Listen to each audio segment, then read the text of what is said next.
अब नाज़रीन आगे बढ़ते हुए रुख करते हैं जेलम का। यहाँ Rao Sardar Ali Khan inspector general of police Punjab के विजन इंसाफ आवाम की दहलीज पर के मुताबिक Amroz Rana Tahir Rehman Khan district police officer Jhelum ने थाना चौटाला में खुली कचहरी का इनेकाद किया है। साइलिन की बड़ी तादाद ने शिरकत की।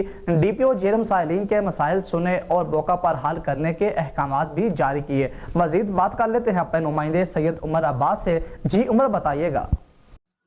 जी बिल्कुल, Rao Sardar Ali Khan inspector general of police Punjab के वेसन इंसाफ आवाम के दलील के मुताबिक Amroz Rana Tahir Rehman Khan district police officer Jhelum ने थाना चौटाला में खुली कचहरी का इनेकाद किया। खुली कचहरी का आगाज़ तलावत कुरान पाक से हुआ। इस मौका पर ASP साद अफरीदी, राजा जैद नईम, DSP सदर सर्कल, SHO थाना चौटाला, चौकी मिस्री मोड़ थाना में तैनात तफ्तीशी अफसरान, नुमाइंदगान प्रिंट और इलेक्ट्रॉनिक मीडिया और लोगों की कसीर तादाद ने शिरकत की। डिस्ट्रिक्ट पुलिस ऑफिसर जेलम ने खुली कचहरी से खिताब करते हुए कहा कि खुली कचहरी में पेश होने वाले सालीन की दरख्वास्तों पर मेरे ऑफिस में अलग रिकॉर्ड रखा जाता है। Inspector general of police Punjab के हुक्म के मुताबिक पंजाब भर में आप जानते हैं कि खुली कचहरियों का इनेकाद किया जाता है।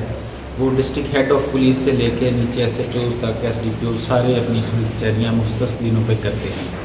तो उस हवाले से आज खुली कचहरी का इनेकाद थाना चौटाला में हमने किया, जिसका वाहिद मकसद आप यही जानते हैं कि लोगों को उनके डोर स्टेप्स तक एक्सेस दें। पर हफ्तावार रिपोर्ट तलब की जाती है। सालीन अपने बात खुलकर बताएं ताकि कम से कम वक्त में सालीन का मसला हल हो सके। डिस्ट्रिक्ट पुलिस ऑफिसर जेलम ने खुली कचहरी में आए हुए सालीन के पेश करदा इनफरादी और इज्तिमाई मसाइल को फर्दन फर्दन सुना और मौका पर ही इनके अजाले का अहकामात जारी किए। डिस्ट्रिक्ट पुलिस ऑफिसर जेलम ने खुली कचहरी से खिताब करते हुए कहा कि मेरा इलाका थाना चौटाला में खुली कचहरी लगाने का मकसद सिर्फ और सिर्फ ये है कि वो लोग जो हेडक्वार्टर से दूर हैं और मेरे दफ्तर आसानी से नहीं आ सकते, खुद इनके पास आऊं और इनके मसाइल को हल कर सकूं। खुली कचहरी में सालीन की दरखास्तों पर DSP सदर सर्कल और SHO थाना चौटाला को मौका पर ही सालीन की मेरिट पर जल्द अज जल्द दादरसी के अहकामात जारी किए। सैयद उमर अब्बास SM। बहुत शुक्रिया उमर, तफसीलात से आगाह करने के लिए। अब तक के लिए इतना ही। मजीद खबरों के लिए देखते रहिए SM न्यूज़।